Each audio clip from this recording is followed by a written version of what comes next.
শীত শেষ হোৱাৰ পাছত বসন্ত আহিছে।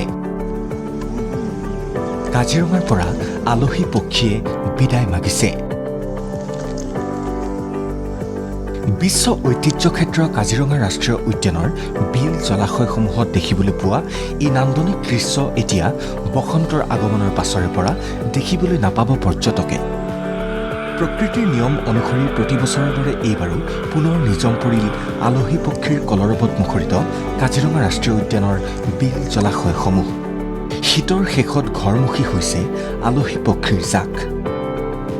শীতৰ আগমনৰ লগে লগে কাজিৰঙাত বিভিন্ন দেশী বিদেশী পক্ষীয়ে ভৰি পৰে। বিশেষকৈ আমাৰ হাঁহ জাতীয় যিখিনি পক্ষী, গিজ আৰু যিখিনি ডাক প্ৰজাতিৰ সৰু সৰু হাঁহ আৰু ডাঙৰ হাঁহৰ যিখিনি প্ৰজাতি, সেই প্ৰজাতিসমূহ আহে। বাৰহেডেড গিজ, গ্ৰেলেগ গিজ, স্পট বিল ডাক, ৱেজিয়ান, বিশেষ ইউৰোপ, চেণ্ট্ৰেল এছিয়া আৰু ৰাছিয়াৰ পৰা যিখিনি পক্ষী, হিমালয়ত থকা বিভিন্ন ধৰণৰ প্ৰজাতিৰ পক্ষীসমূহ কাজিৰঙালৈ আহে। প্ৰতি বছৰৰ দৰে এইবেলিও ইউৰোপ, মধ্য এছিয়া, ৰাছিয়া, হিমালয় আদি স্থানৰ পৰা অহা পৰিভ্ৰমী পক্ষীৰ জাকে কাজিৰঙা ৰাষ্ট্ৰীয় উদ্যানৰ লগতে ব্ৰহ্মপুত্ৰ উপত্যকাৰ বিল জলাশয়সমূহত সৃষ্টি কৰিছিল নান্দনিক পৰিৱেশৰ। ধৃতৰাজকে ধৰি ভিন্ন প্ৰজাতিৰ পৰিভ্ৰমী পক্ষীৰ কলৰৱত মুখৰিত এই জলাশয়সমূহ আছিল দেশী বিদেশী পৰ্যটকৰ বাবে আকৰ্ষণৰ অন্যতম কেন্দ্ৰবিন্দু। কিন্তু প্ৰকৃতিৰ নিয়ম অনুসৰি পক্ষীকুলে বিদায় লৈছে নিজ স্থানলৈ।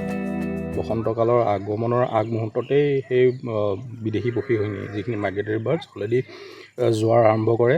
কাৰণ এতিয়া ব্ৰিডিং ছিজন আৰম্ভ হৈছে আৰু ব্ৰিডিং তেওঁলোকে নিজৰ বাসস্থানত কৰে। যিটো শীতৰ সময়খিনি কাজিৰঙাৰ লগতে ব্ৰহ্মপুত্ৰ উপত্যকাৰ আৰু হিমালয় পাদদেশৰ বিভিন্ন অঞ্চলত বসবাস কৰি পেলাই শ্বৰ্ট সময়ৰ কাৰণে তেওঁলোক আকৌ উভতি যায় আৰু কাজিৰঙাৰ সেই নান্দনিক এটা সৃষ্টি কৰি থৈ যায় আৰু পৰ্যটকেও সেইটো উপলব্ধি কৰে। আৰু বৰ্তমান শীতৰ প্ৰকোপটো কমিছে। এতিয়া শীতৰ প্ৰকোপটো কমাৰ লগে লগে কাজিৰঙাত যিখিনি চৰাই আমি আগতে মাৰ্চ বা এপ্ৰিললৈকে দেখা পাওঁ, সেইখিনি আজিকালি ফেব্ৰুৱাৰী শেষৰ ভাগতেই যাবলৈ আৰম্ভ কৰে। শীতৰ প্ৰকোপ তুলনামূলকভাৱে কমিবলৈ আৰম্ভ কৰাৰ বাবে পূৰ্বে আলহী পক্ষীসমূহ এপ্ৰিল মে' মাহ পৰ্যন্ত কাজিৰঙাত আছিল যদিও এইবেলি ফেব্ৰুৱাৰীতেই আৰম্ভ কৰিছিল বিদায় ল'বলৈ। কিন্তু ভাল খবৰ এয়াই যে এইবাৰ কাজিৰঙা ৰাষ্ট্ৰীয় উদ্যান আৰু ব্যাঘ্ৰ সংৰক্ষিত বনাঞ্চলত হোৱা পক্ষী গণনাত ১৭০বিধ ভিন্ন প্ৰজাতিৰ পক্ষীৰ উপস্থিতিৰ তথ্য লাভ কৰিলে ৰাষ্ট্ৰীয় উদ্যান কৰ্তৃপক্ষই। বাৰ্ড কাউণ্ট হ'ল আৰু বাৰ্ড কাউণ্টত হায়েষ্ট পক্ষীৰ যিটো পোৱা গৈছিলে, লাওখোৱা বোৱা চাপৰিৰ পৰা আৰম্ভ কৰি পেলাই কাজিৰঙাত প্ৰায় ১৭০বিধৰ ওচৰা-ওচৰি বিভিন্ন প্ৰজাতিৰ পৰিভ্ৰমী পক্ষীৰ ৰেকৰ্ড পোৱা গৈছিল। এই নান্দনিক দৃশ্যৰ বাবে আকৌ অপেক্ষা কৰিব লাগিব শীতৰ আগমনলৈ। কাজিৰঙাৰ পৰা অনুজ বেলুৱাৰ, ND24।